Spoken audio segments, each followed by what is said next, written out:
Hey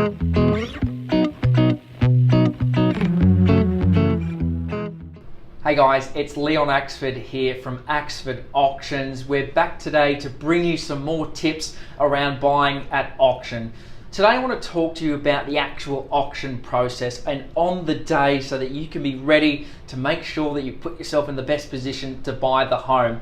Now when you arrive to the auction, it's best to get there early. I'd suggest about 15 minutes prior to the start of the auction. Allow a little bit of time for traffic to make sure you can find a good spot and park and get in to register.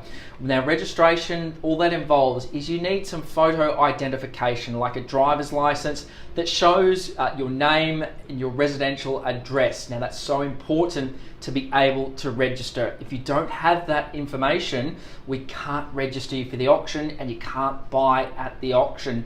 So this can involve having 100 points of ID. A driver's license will cover off on all of that. If you've got a passport, you will also need something that shows a residential address on it that matches your name. So something like a Medicare statement or an electricity bill, just so we know that's where you are from.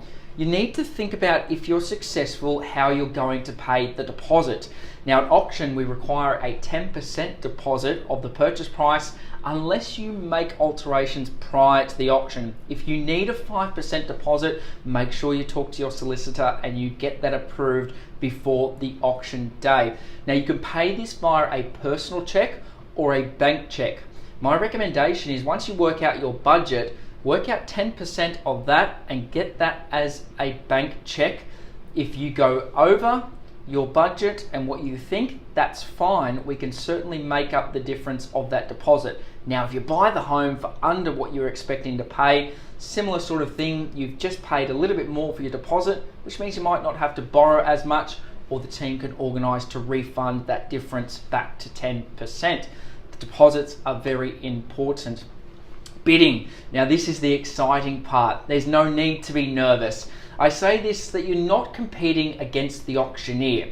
You're competing against the other buyers. So you've got to make a decision of what's your strategy going to be. I've seen people sit back and wait and hope that it passes in, and then it does, and it doesn't pass into them, and somebody else ends up buying it when you don't even get a chance at it. So my advice is to always be the highest bidder. Now, if you're going to start the auction, I know it can be nervous. The auctioneer should give you some guide as to where it needs to start, but all your research that you've done on comparable sales will come into play immediately. You've got two choices. You can start the auction high.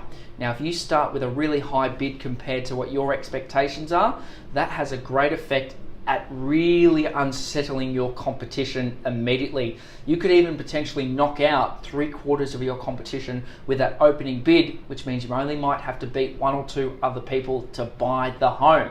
Now, if you start low, that has the opposite effect, where it could give confidence to your other buyers and your competition, which means they start to see value and get excited, and that's where we see an auction can run away. So you've got to think about where you're going to start the auction if you want to begin. Increments. Now, an auctioneer loves nothing more than going up in nice even increments like 10s, 25s, 50s, 100s, because it rolls off our tongue. You'd be surprised to see how many auctioneers can't actually add up. So start to think about throwing them off. Now, most of the time you're not trying to beat the auctioneer, you're just trying to break their momentum. So for us, it's very easy to go at 910 and 20 and 30 and 40 a bid now and 50. So instead of going up in 10s, maybe make him add up 15. So somebody's bid might be 927,000 and you say 15. Now they've got to be quick enough to add up and know it's 942. If they can't do that, you'll break the momentum. Now if you break the momentum, the other buyers stop and think.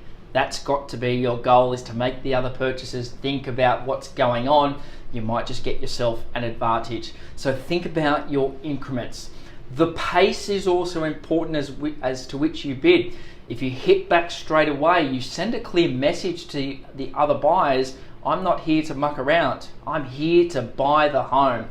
If you hang back and you think, you start to give them confidence that you're getting close to your budget. Think about that. Now, the last thing is always make sure you are the highest bidder. If we're above the reserve, I'm going to sell it to you. If nobody else bids above and we're above the reserve, great news, you're going to be owning this home. Now, if we're below the reserve, what may happen here is the agent may go inside and have a conversation with the seller. They may say, yes, we're happy to sell at that price. We come back out and we announce that we are selling and on the market, and we will sell it again to the highest bidder. However, in some circumstances, we're at a price where the owner won't accept. And this is where we start to negotiate. We need to find a level where both you and the seller are comfortable to transact on the day.